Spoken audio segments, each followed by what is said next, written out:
Ciao, ti do il benvenuto su InfemMath. Nei video di questa playlist tratteremo le principali funzioni di Excel. Siccome il modo migliore per apprendere l'utilizzo del software è sicuramente quello di svolgere esercizi di tipo pratico, è utile aver sempre a disposizione alcuni set di dati, anche se si tratta di dati puramente inventati. Quando non abbiamo a disposizione i dati reali, oppure quando vogliamo crearci esercizi ad hoc per far pratica, Excel ci mette a disposizione alcune funzioni che ci permettono di creare tali dati. In questo e nel prossimo tutorial analizziamo la sintassi di alcune di queste funzioni e le utilizziamo per creare il nostro set di dati. Le funzioni sono casuale, casuale.tra, matr.casuale, sequenza e scegli.riga. A supporto della spiegazione utilizziamo ad un livello basilare anche alcune funzioni ed alcuni strumenti che tratteremo in modo più approfondito nei prossimi tutorial. Iniziamo!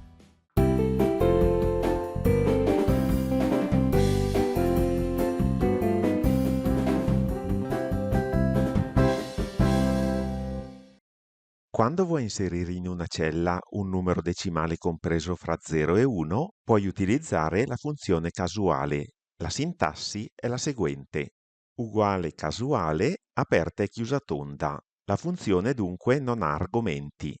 Selezionando dunque una qualsiasi cella e digitando uguale casuale e poi selezionando con un doppio clic la funzione interessata, possiamo direttamente premere invio ed il gioco è fatto. Ora possiamo selezionare di nuovo la cella e trascinare la formula verso il basso, ottenendo così una serie di valori casuali compresi tra 0 e 1.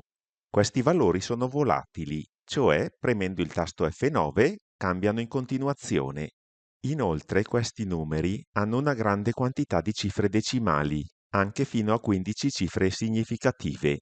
Anche riducendo tale numero col pulsante diminuisci decimali, le cifre nascoste restano in memoria e dunque, per approssimare realmente a due cifre decimali un numero, dobbiamo usare la funzione arrotonda. Prima di farlo, vediamo però come si fanno a render fissi questi valori volatili. È molto semplice. Basta premere CTRL-C per copiare questo intervallo di celle, CTRL-V per incollare e poi, cliccando sul pulsante con scritto CTRL qui in basso a destra, selezionare Incolla valori.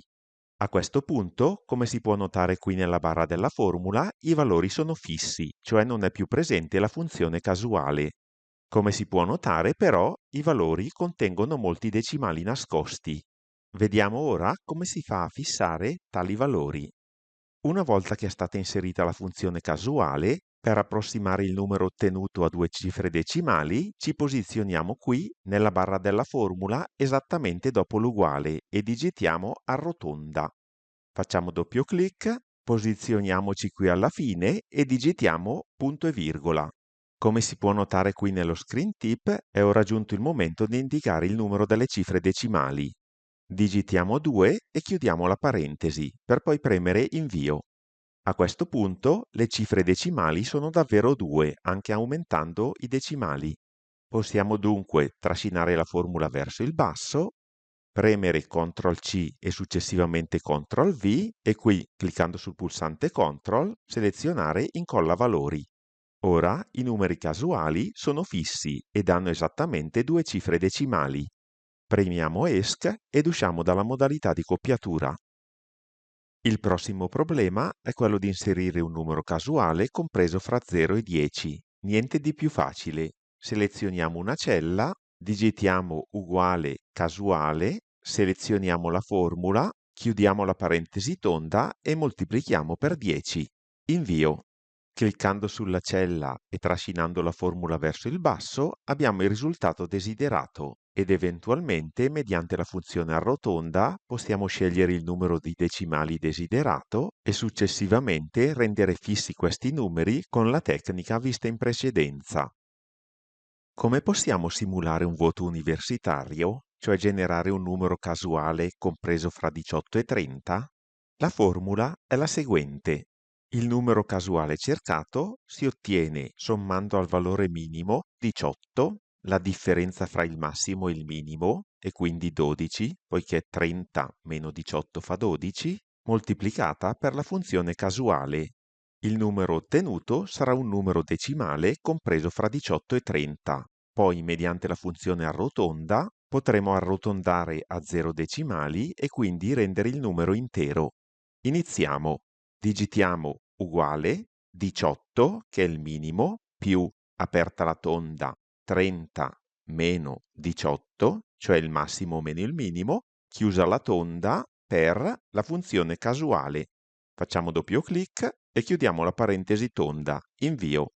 Ora, dopo aver inserito la funzione, possiamo arrotondarla mediante la funzione arrotonda. Doppio clic, ci posizioniamo qua in fondo e digitiamo punto e virgola, digitiamo 0, che è il numero dei decimali, chiusa la tonda, invio.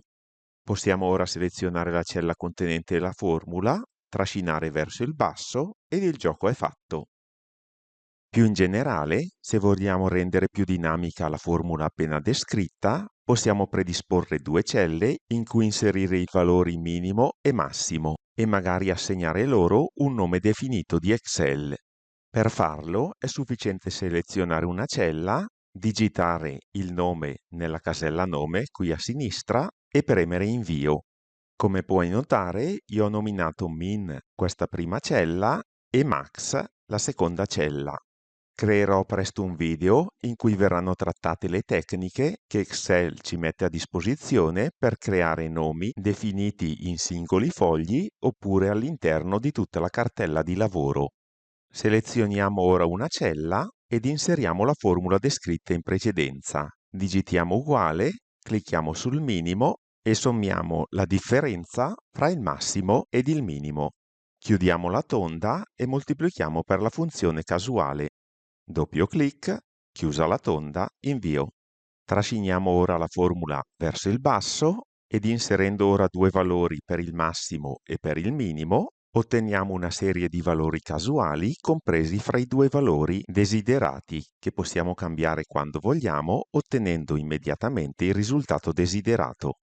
Successivamente, mediante la funzione arrotonda, possiamo impostare il numero dei decimali a piacere. La generazione di numeri interi casuali compresi fra due estremi è notevolmente semplificata mediante l'introduzione della funzione casuale.tra.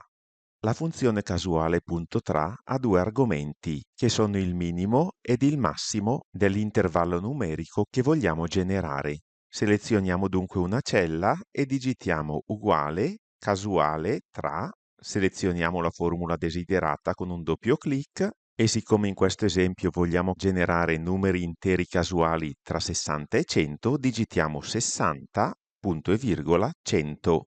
Chiudiamo la tonda e premiamo invio. Trasciniamo ora la formula verso il basso ed il gioco è fatto. Come in precedenza, la formula può essere resa più dinamica utilizzando gli intervalli denominati di Excel. Ho infatti chiamato min questa cella e max quest'altra. Ora, selezionando una cella e digitando uguale casuale tra, selezionando la cella contenente il minimo, punto e virgola, e selezionando la cella contenente il massimo, possiamo generare numeri casuali contenuti fra due estremi che possono essere aggiornati a piacere. Anche se per generare numeri casuali decimali è preferibile la funzione casuale, ti mostro che anche la funzione casuale.tra consente di farlo. Vogliamo ad esempio generare numeri decimali compresi fra 2 e 10, con due posizioni decimali. Moltiplichiamo il tutto per 100, generando dunque numeri casuali compresi fra 200 e 1000 e dividiamo il tutto per 100. Se volessimo generare numeri a tre decimali, non dovremmo far altro che moltiplicare i due estremi per 1000 e dividere successivamente il risultato per 1000. Con la stessa tecnica, vediamo come si possono generare voti interi e mezzi voti compresi fra 2 e 10, cioè 2, 2,5, 3, 3,5 e così via. Per farlo, raddoppiamo gli estremi, che diventano 4 e 20, e dividiamo il risultato così ottenuto per 2. Come si può notare trascinando la formula verso il basso, i numeri sono tutti interi e mezzi voti compresi tra 2 e 10. Per quanto riguarda infine la generazione casuale di date, ho nominato questo intervallo data iniziale e quest'altro data finale e dunque, utilizzando la funzione casuale tra, possiamo selezionare come primo intervallo la data iniziale, punto e virgola, e come secondo intervallo la data finale. Chiudendo la tonda e premendo invio abbiamo il risultato desiderato. Ti ricordo che prima di svolgere un esercizio del genere devi formattare come data gli intervalli che contengono le date. Per oggi è tutto. Io ti ringrazio per aver seguito il video fino alla fine, ti invito a lasciare un like se ti è piaciuto, a commentare e a condividerlo con gli amici e naturalmente a farmi domande se qualcosa non ti è chiaro. Se non l'hai già fatto, ti invito a considerare l'opportunità di iscriverti al canale in modo da rimanere sempre aggiornato sulle mie nuove pubblicazioni. Ti aspetto nel prossimo video. Ciao!